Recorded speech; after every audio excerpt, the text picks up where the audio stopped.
Hi everyone, it's my second review and it's a masterpiece of a film. It's called The Seeds of the Sacred Fig. It's by Mohammad Rasoulof and it's set in Iran in 2022, I would think, or thereabouts, when many riots and rebellions against the Iranian regime are taking place.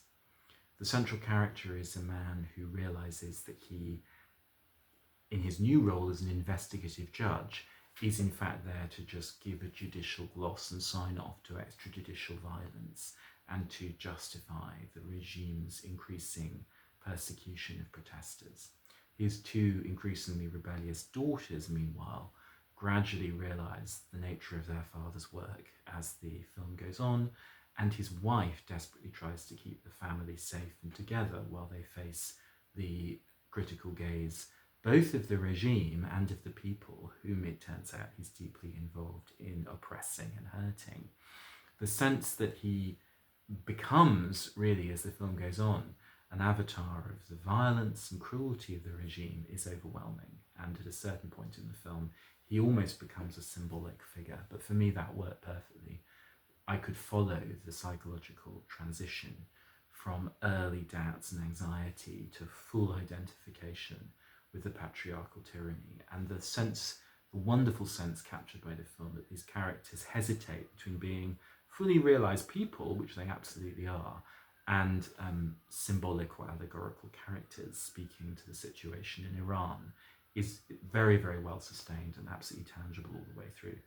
The other thing that's important about this film, though, and I think profoundly upsetting, is that it is a product of the exact circumstances it describes. Every time you see a character in a curtained room, and a lot of these scenes happen in rooms with curtains closed, or someone pull aside a curtain to look out and then put it back again, or people huddle around the camera, you realise that the camera is, they have to hide it. They were not allowed to make this film. The directors fled Iran, so have several of the actors. And the reality is that this film is a product of the pressures that it describes. It's a record of them. It gives rise to a particular and painful kind of irony where when you see the actor and the character both at once surviving the situation and navigating the situation, when you see the room, the claustrophobic room they're stuck in, some of the narrative, as kind of the place where they have to go to film it, as well as the place where the characters go to talk.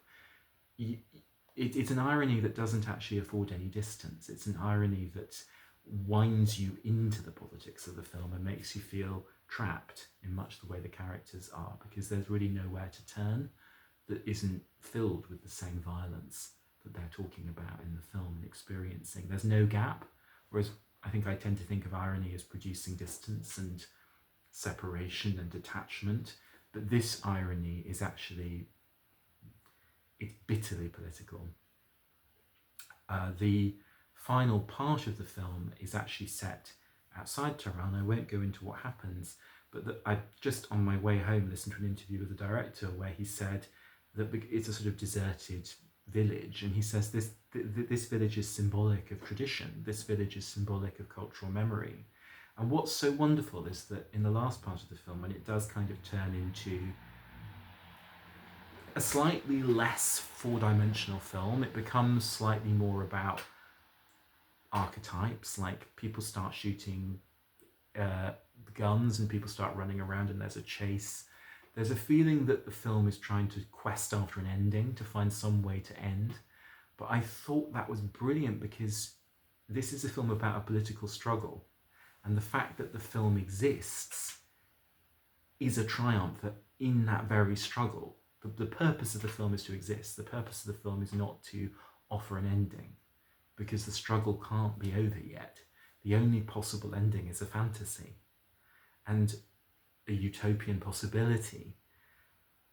And that is very much the tone of the end of the film. Things start to recede into the two-dimensionality of archetype, because actually, in a way, the film is at the edge of the real by this stage. And this film is nothing if not real. It is absolutely concerned with the real. But at the end, it starts to recede. And I think that's quite brilliant.